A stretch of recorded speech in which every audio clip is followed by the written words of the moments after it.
So tonight I'd like to present to you a model that we use a lot in parish development in the Diocese of New Westminster. Models are like eyeglasses. If your eyesight is failing, the way mine is now, you maybe want a pair of glasses to help you read, to bring the letters into focus. If it's a beautiful sunny day and you're driving out to the valley, your reading glasses aren't going to help so much. You need a pair of sunglasses, right? So a model is like a pair of glasses. It will bring some things into focus. When you apply a model to your parish, some things will become clear, other details will fade into the background, right? So that's how models function. The model I'm going to share now is called Gather, Transform, Send. It starts with the idea that every organization has a reason for being. It has a primary task. So it doesn't matter whether the organization is a not-for-profit or a faith organization, a giant corporation. So think Tim Hortons. What is the primary task of Tim Hortons? Is it to create a nostalgic community? Their advertising would suggest that. Is it an excellent cup of coffee? There are some people out there who would believe that that was their primary task. What is the primary task of your parish church? If you think about your beloved St. Swithin's, why does it exist? What is the primary task of that particular form of a faith community? So this model suggests that the primary task of church, of the parish church, is to gather people in with God's help and not getting in God's way, provide opportunities for transformation, and then to send people out into the world to be salt and light where God has called them to be. And then gather them back in again, once again for opportunities of transformation. Now, the way our models work is they start abstract, but very quickly become concrete.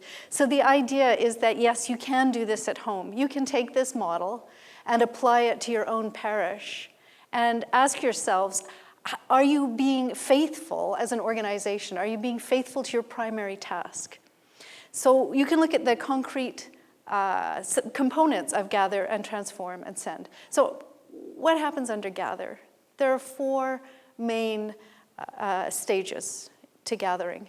Most people immediately think of greeting, because we're actually pretty good at greeting. This is something that we've put quite a bit of effort into as churches. We tend to have people on the door. But there's more, much more to it than that. Gathering starts with inviting, with an invitation. So an invitation is, it is a one-to-one invitation. How did you end up going to church? Who invited you? Did your parents bring you? Did a friend suggest you come at a moment of need? It's also about things like our reputation. How are we known in our communities? Are we the frozen chosen? Or do people know us for our hospitality in our meal programs for marginalized people? What's our reputation? It's also, how are our buildings? Can people find the one door that isn't locked? How accessible are we? How are we inviting people into our places? So once they gather up their courage and cross over the threshold, how do we greet them? Are our greeters, do we have greeters? Are they talking to each other? Or are they looking for people who are coming through the doors? As newcomers arrive, do they know what to expect? Do they know that they might need some books or a leaflet? Do we give it to them? Are they afraid of stealing somebody's pew? How do we greet them? How do we greet them in a way, often when I'm discussing this model, people are afraid of being overly effusive. Well, we don't want to hug strangers because that will put them off. So how do we find the right tone in our greeting that is authentic to who we are, and that continues to be welcoming, right? So they're through the doors. Then what happens? Invite, greet, orient. Can they find their way through the service? What we do is fairly specialized in terms of Anglican liturgy. If they have no Anglican background, how do they know what the protocols are for sitting and standing? Can they find the bathrooms? Do they know there's a coffee hour to which they are hopefully warmly welcomed? Orienting. How do they know what the norms are here? What are our norms around children? Can they just run freely? Some places, absolutely. Other places, it's more appropriate for the children to be perhaps a little more contained. How do we make sure they are comfortable? They know what to expect.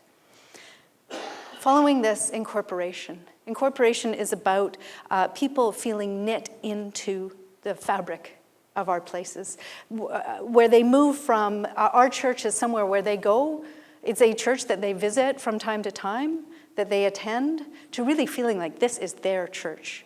And this happens largely through the things that we do in Churchland. It's about inviting participation, either on Sunday morning in the liturgy or in the sort of auxiliary services like coffee hour, helping out at coffee hour. So it's about extending invitations to participate largely, which shift people's perceptions of themselves vis-a-vis the community. So that's what gathering is about. And you can take that framework and apply it to your place and think, what are we doing in these areas? How can we do it better so that we can present ourselves the best that we can be, that we can present our best faces to the world, to share the gift that is the Anglican tradition. So transforming. Transformation is really, it's a God who is the agent of transformation, and our job is to help, to not get in the way. How do we do this? It's through doing and being the ways in which we do things, what we do and how we do them. So first and foremost, it's about worship and prayer. It's about opportunities to participate in the Eucharist so that we know that like the bread, we are both blessed and broken. It's about providing opportunities for people to pray in ways that work for their personal circumstances and their personal dispositions. It's about participating in life in community, right? Who makes the decisions? How are decisions made? Who is included and not included? These are all aspects of the way we do things that can be transformative. It's about going to meetings and making decisions, formal and informal conversations, potlucks, being in community together.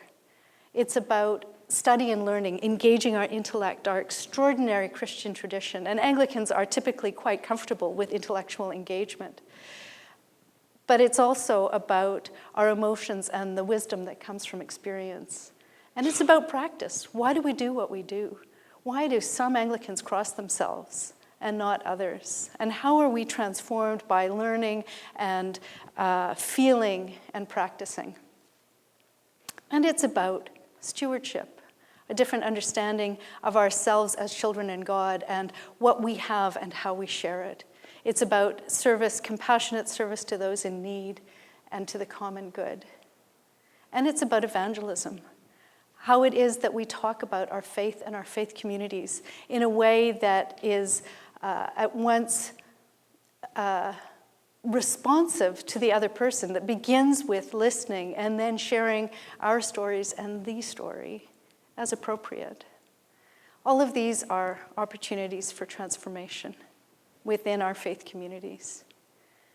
And then we get sent out into the world, into our families, into our work and volunteer lives, into engagement in the broader civic realm, and some people into the wider church.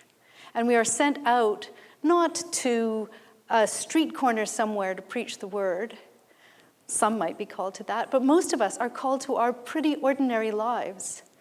But we're called to go as Christians supported by our faith communities. So how are our faith communities supporting us to live our lives as Christians, our ordinary lives, that are at the same time transformed so that we can be salt and light and yeast?